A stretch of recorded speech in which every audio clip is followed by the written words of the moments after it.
ጤና ይስጥልን የተወደዳችሁ ተከታታዮቻችን ምጣኔ ሀብታዊ እድገት ለማህበራዊ ዋስትናችን በማለት ተግቶ ከሚሰራው ገበያ ሚዲያ የጥቅምት 25 ቀን 2018 ዓ.ም የዕለቱን የምዕራፍ 1 የዜና ዘገባችንን ይዘንላችሁ ቀርበናል። የዜና ዘገባችንን ስፖንሰር ያደረገልን አጋራችን ደግሞ የሮሃ ፎሬክስ ቢሮ ነው። በዜና ዘገባችን ላይ የሮሃ ፎሬክስ ቢሮን የዕለቱን የውጭ ምንዛሬ ተመን የምናሳውቃችሁ ይሆናል።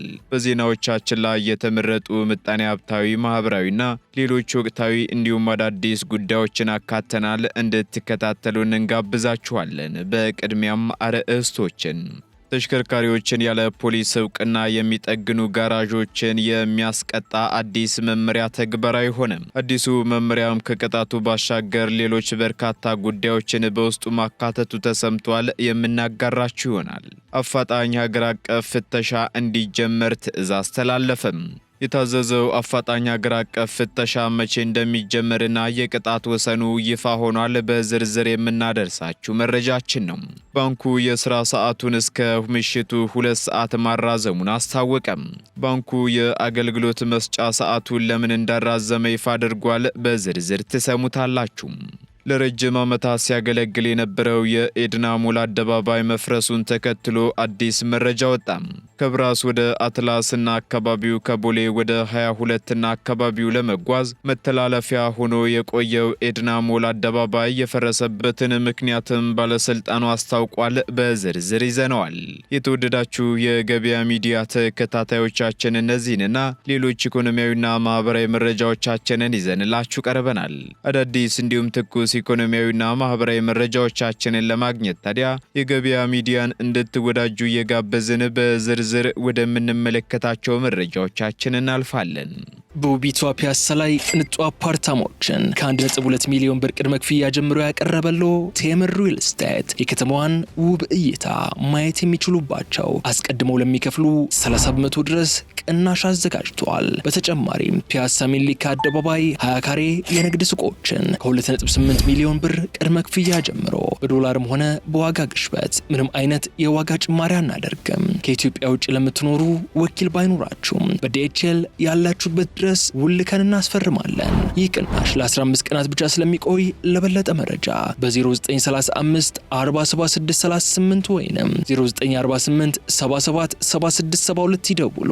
ቴምር ሪል ስቴት። በአዲስ አበባ ከተማ በወቅቱ የተመዘገበው የፍቺ ቁጥር 853 መሆኑን ኤጀንሲው አስታወቀም። የሲቪል ምዝገባና የነዋሪነት አገልግሎት ኤጀንሲ በመዲናዋ የወሳኝ ኩነት ምዝገባ የሚከናወንባቸው 5 ኩነቶች ማለትም ልደት፣ ሞት፣ ጋብቻ፣ ፍቺና ጉዲፈቻ በአጠቃላይ በሩብ ዓመቱ በወቅቱ በዘገየና ጊዜ ገደብ ባለፈበት 172011 ኩነቶችን ምዝገባ ማከናወኑን አስታውቋል። በዚህም ፍቺን በተመለከተ የሚዘዋወረው መረጃ በሩብ ዓመቱ 3032 ተብሎ ነው። ነገር ግን አብዛኛው ተመዝጋቢ ጊዜ ገደቡ ያለፈበት ተመዝጋቢ ነው ሲሉ የኤጀንሲው ምክትል ዋና ዳይሬክተር አቶ ጥጋቡ ሹምዬ ተናግረዋል። እንደ ምክትል ዋና ዳይሬክተሩ ገለጻ ከሆነ ባለፉት 3 ወራት በወቅቱ ወይንም ፍቺው በተፈጠረ በ30 ቀናት ውስጥ ምዝገባ ያከናወኑ ነዋሪዎች ቁጥር 853 መሆኑን ገልጸዋል። ምክትል ዋና ዳይሬክተሩ አክለውም ወሳኝ ኩነቶች በ3 ደረጃ ይመዘገባሉ ብለው የመጀመሪያው በወቅታዊ ሲሆን ልደት እንደተከሰተ በ90 ቀናት ውስጥ መመዝገብ አለበት። የተቀሩት ኩነቶች ደግሞ በ30 ቀናት መመዝገብ ይኖርባቸዋል ብለዋል። ሁለተኛው በዘገየ ተብለው የሚመዘገቡ ሲሆኑ የዘገየ ተብለው የሚመዘገቡ ኩነቶች በተከሰቱ በ1 ዓመት ውስጥ ምዝገባ ሲያከናውኑ ነው ያሉት አቶ ጥጋቡ፣ ሶስተኛው ጊዜ ገደቡ ያለፈበት ምዝገባ የሚባለው ደግሞ ኩነቶች በተከሰቱ ከ1 ዓመት በላይ ጊዜ ገደብ ካሳለፉ በኋላ የሚመዘገቡ ከሆነ ጊዜ ገደቡ ያለፈበት ምዝገባ ይባላሉ ሲሉም አስረድተዋል።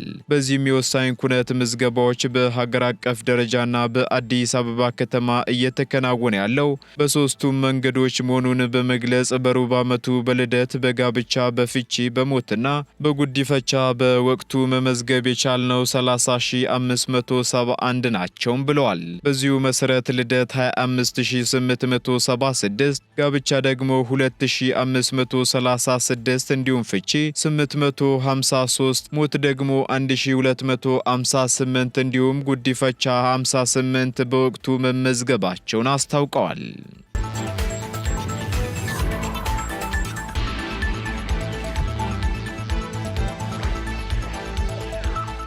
የዓለም ድርጅት አባልነት ድርድርን ለማፋጠን ውይይት መደረጉ ተገለጸ። የንግድና ቀጠናዊ ትስስር ሚኒስቴር ኢትዮጵያ በወርሃ መስከረም ያካሄደችውን 6ኛውን የሥራ ቡድን የባለብዙ ወገን ድርድር ተከትሎ የሁለትዮሽ የገበያ ዕድል ሂደትን ለመገምገምና ለማፋጠን ከ10 የኢትዮጵያ አምባሳደሮች ጋር በበይነ መረብ ውይይት ማድረጓን አስታውቋል። በዚህም የዓለም ንግድ ድርጅት አባልነት ድርድር በዋናነት በሁለቱ ዋና ዋና መንገዶች ማለትም በባለብዙ ወገንና የሁለትዮሽ የገበያ ዕድል ድርድሮች የሚከናወን እንደሆነም ተገልጿል። በውይይቱም የታይላንድ፣ የህንድ፣ የእንግሊዝ፣ የቪየትናም፣ የደቡብ ኮሪያ፣ የብራዚል፣ የሳውዲ አረቢያ፣ የካናዳ፣ የኒውዚላንድና የአውሮፓ ህብረት አምባሳደሮች የተገኙ ሲሆን ከተጠቀሱት ሀገራት ጋር ያሉ የሁለትዮሽ የገበያ ዕድል ድርድርን ለማፋጠን በትኩረት እንደሚሰሩና ሪፖርት እንደሚያደርጉም ስምምነት ላይ መደረሱ ተገልጿል። በሌላ በኩል ኢትዮጵያ የድርጅቱን አባልነት ድርድሮችን እስከ መጋቢት 2018 ዓ.ም ለማጠናቀቅ በርካታ ተግባራትን እያከናወነች ሲሆን በሁለትዮሽ የድርድር ማዕቀፍም ከቱርክዬና ከአርጀንቲና ጋር አጠናቃ መፈራረሟ ይታወሳል።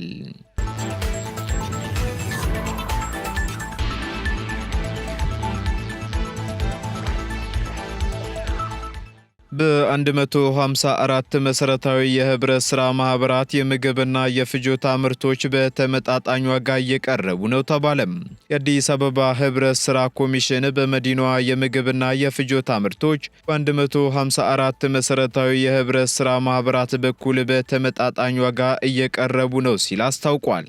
በዚህም በህብረት ሥራ ማህበራት በሰንበት ገበያ፣ በሸማች ሱቆች እንዲሁም በህዝብ መዝናኛ ቦታዎች ምርቶችን በማቅረብ ገበያውን የማረጋጋት ስራ እየተሰራ ይገኛል ሲሉ የኮሚሽኑ ምክትል ኮሚሽነር ሀብተየስ ጢሮ ተናግረዋል። የኑሮ ውድነትን ለመቀነስና ገበያውን ለማረጋጋት ሻጭና ሸማቾች የሚገናኙበት ትስስር በመፈጠሩ አበረታች ውጤቶች ተገኝተዋል ያሉት ምክትል ኮሚሽነሩ የሚቀርቡ ምርቶች ደግሞ ዋጋ ተመጣጣኝና የነዋሪውን ፍላጎት ያማከሉ ናቸውም ብለዋል። በተለይም በግብርና ምርቶች አቅርቦት ላይ ከፌዴራል ጀምሮ በየደረጃው ያሉ የዘርፉ ተቋማት በቅንጅት እየሰሩ ስለመሆናቸው አንስተዋል። በሌላ በኩል ያለ አግባብ ግለሰቦች ሲጠቀሙባቸው ከነበሩ 2885 ቦታዎች ውስጥ ከ1250 በላይ የሚሆኑትን በማጠናቀቅ ሸማቾች እንዲሰሩበት ተደርጓልም ብለዋል። በዚህም የማህበራቱ የጥራት ኮሚቴ አረጋግጦ በተመጣጣኝ ዋጋ የሚያስገባበት አሰራር መኖሩንና በሸማች ህብረት ሥራ ማህበራት ለአቻ ማህበራት ተሞክሮ የሚሆን ስራ እየተከናወነ እንደሚገኝም ተናግረዋል። እንዲሁም በምርቶቹ ላይ ደግሞ የጥራት ጉድለት ከታየ ተመላሽ እንደሚደረግ ገልጸው ህብረተሰቡም የምርት ጥራት ጉድለት ሲያጋጥመው ጥቆማ እንዲሰጥ ጥሪ አቅርበዋል።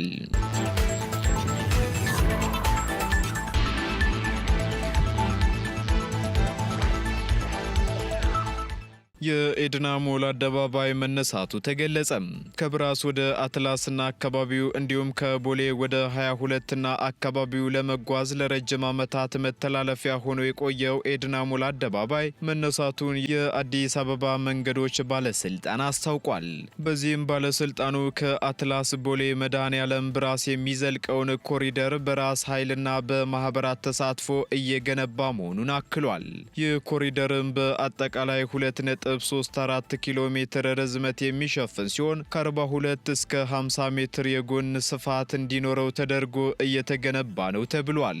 እንዲሁም ከቦሌ መድኃኔዓለም እስከ ብራስ ያለው የመንገዱ ክፍል 1.4 ኪሎ ሜትር የሚሸፍን የሳይክልና ምቹ የእግረኛ መንገድ፣ የህፃናት ማጫወቻ ስፍራዎች፣ የህዝብ መጸዳጃ ቤቶች፣ የመኪና ማቆሚያ ተርሚናል፣ አረንጓዴ ስፍራዎች እንዲሁም ሌሎች የልማት ስራዎችን እንደሚያካትትም ተነግሯል። እንዲሁም በእስካሁኑ የግንባታ ሂደት ደግሞ የድሬኔጅ መስመር፣ የውሃ፣ የቴሌና የመብራት መስመሮች ዝርጋታ እንዲሁም ሌሎች ተያያዥ ስራዎች በባለድርሻ አካላት ቅንጅት በመከናወን ላይ እንደሚገኙም ባለስልጣኑ አስታውቋል። የኮሪደሩ ግንባታ አፈጻጸም ደግሞ በየዕለቱ ክትትልና ድጋፍ እየተደረገለት ሲሆን በጥራትና በአጭር ጊዜ ውስጥ በማጠናቀቅ ለአገልግሎት ለማብቃት በቀንና በሌሊት ክፍለ ጊዜ እየተከናወነ ነው ተብሏል።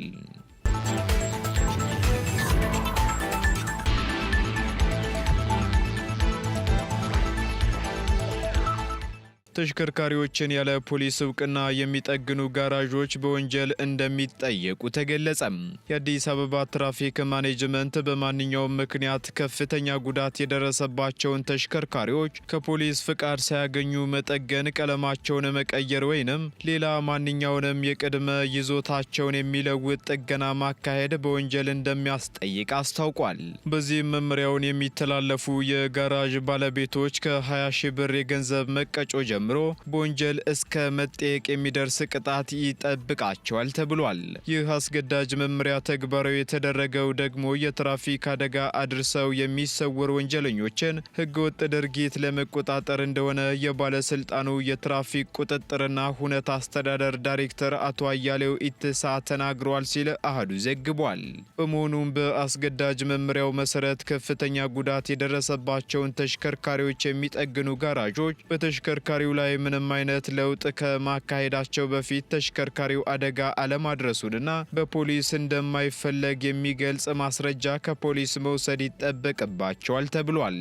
ከፍተኛ ጉዳት የደረሰበትን ተሽከርካሪ ያለ ፖሊስ እውቅና የሚጠግኑ የጋራዥ ባለንብረቶች በወንጀል እንደሚጠየቁና የገንዘብ መቀጮ እንደሚጠብቃቸው የመንገድ ትራንስፖርት ትራፊክ መቆጣጠሪያ የሚኒስትሮች ምክር ቤት ደንብ ቁጥር 567/2016 ይደነግጋል ነው የተባለው።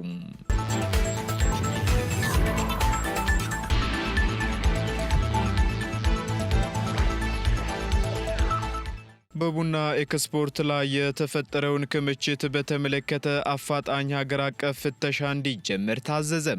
የግብርና ሚኒስትሩ አቶ አዲሱ አረጋ የሀገሪቱ የቡና ኤክስፖርት መጠን እቅድ ባለመፈጸሙ አሳዛኝ ነው ሲሉ በመግለጽ በተለይም አቅራቢዎችና ላኪዎች በተሻለ ዋጋ ለመሸጥ በማሰብ እየፈጠሩት ባለው የግምት ላይ የተመሰረተ ክምችት ላይ ጠንከር ያለ ትችት መሰንዘራቸው ተሰምቷል። ሚኒስትሩ ይህንን ክምችት ለመከላከልና ቡና ወደ ማዕከላዊ ገበያ መውጣቱን ለማረጋገጥ ከቅዳሜ ጀምሮ በየቦታው ሀገር አቀፍ ፍተሻዎች እንዲጀመሩ ትዕዛዝ አስተላልፈዋል። የቡናና ሻይ ባለስልጣን የቅርብ ጊዜ ሪፖርት እንደሚያመለክተው ዓለም አቀፍ የቡና ዋጋ በመጨመሩ የገቢ እቅድ ቢገለጽም የተላከው የቡና መጠን ግን ከተያዘው እቅድ 75 በመቶ ብቻ መሆኑን የገለጹት ሚኒስትሩ በማክሮ ደረጃ ተስፋ አስቆራጭ ሲሉ ተናግረዋል። ከዚህ በተጨማሪ ሚኒስትሩ ቡናን ለረጅም ጊዜ አቆይተው ጥራቱን በሚያበላሹ አካላት ላይ የሚጣለው ቅጣት አነስተኛ በመሆኑ እስከ መውረስ ሊያደርስ የሚችል ቅጣት እንዲጣል መመሪያ ሰጥተዋል።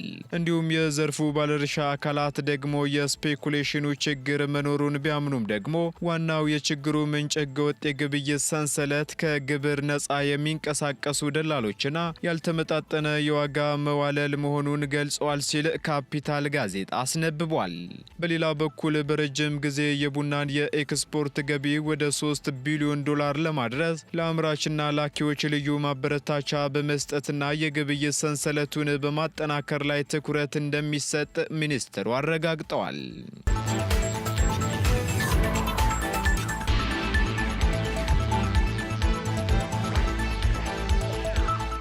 ቀጥለናል። ውድ ተከታታዮቻችን ወደ መጨረሻው ዝርዝር መረጃችን ስንሸጋገር ባንኩ የስራ ሰዓት ማራዘሙን አስታወቀም። የብርሃን ባንክ የአገልግሎት አቅርቦቱን ለማሳደግ በሚል በ16 ቅርንጫፎች ላይ የስራ ሰዓት ማራዘሙን አስታውቋል። በዚሁ መሰረት በሆሳዕና፣ በቃሊቲ፣ በቦሌ፣ ቱሉ ዲምቱ፣ አዳማ፣ ራዳ፣ ቢሾፍቱ፣ ድሬዳዋ፣ ሳቢያንና መገናኛ በሚገኙ የብርሃን ባንክ ቅርንጫፎች የስራ ሰዓት ማራዘሙን አስታውቋል። በተጨማሪም ጀሞ 22፣ አዲስ ህይወት፣ ሐዋሳ፣ አቶቴ፣ ሻሸመኔ፣ ወላይታ ሶዶ፣ አረካ፣ አርባ ምንጭና መሳለሚያ በሚገኙ የባንኩ ቅርንጫፎች ከሰኞ እስከ አርብ ከጠዋቱ 2 ሰዓት እስከ ምሽቱ 2 ሰዓት ያራዘመ ሲሆን ቅዳሜ ደግሞ ከጠዋቱ 2 ሰዓት እስከ ምሽቱ 12 ሰዓት በነበረበት ይቀጥላልም ብሏል።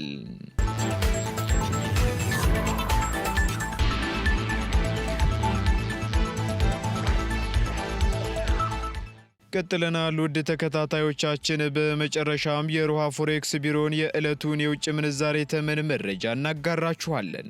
አንድ የአሜሪካ ዶላር 173 ብር ከ30 ሳንቲም የተገዛ 176 ብር ከ77 ሳንቲም የተሸጠ ይገኛል። ፓውንድ ስተርሊንግ 218 ብር ከ85 ሳንቲም መግዣው ሲሆን መሸጫው ደግሞ 223 ብር ከ23 ሳንቲም ሆኗል። ዩሮ 193 ብር ከ55 ሳንቲም የተገዛ 197 ብር ከ42 ሳንቲም የተሸጠ ይገኛል። ስዊስ ፍራንክ 203 ብር ከ25 ሳንቲም የተገዛ 207 ብር ከ31 ሳንቲም የተሸጠ ይገኛል።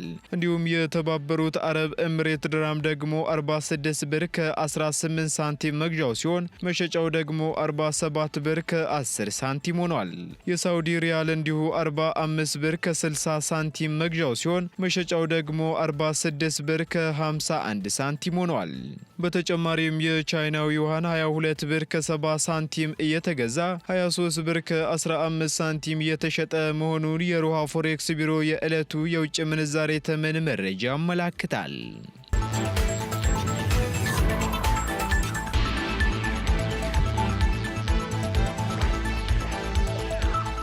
የተወደዳችሁ የገበያ ሚዲያ ተከታታዮቻችን ለምዕራፍ 1 ያዝንላችሁ ኢኮኖሚያዊና ማህበራዊ መረጃዎቻችን እነዚህን ይመስሉ ነበር።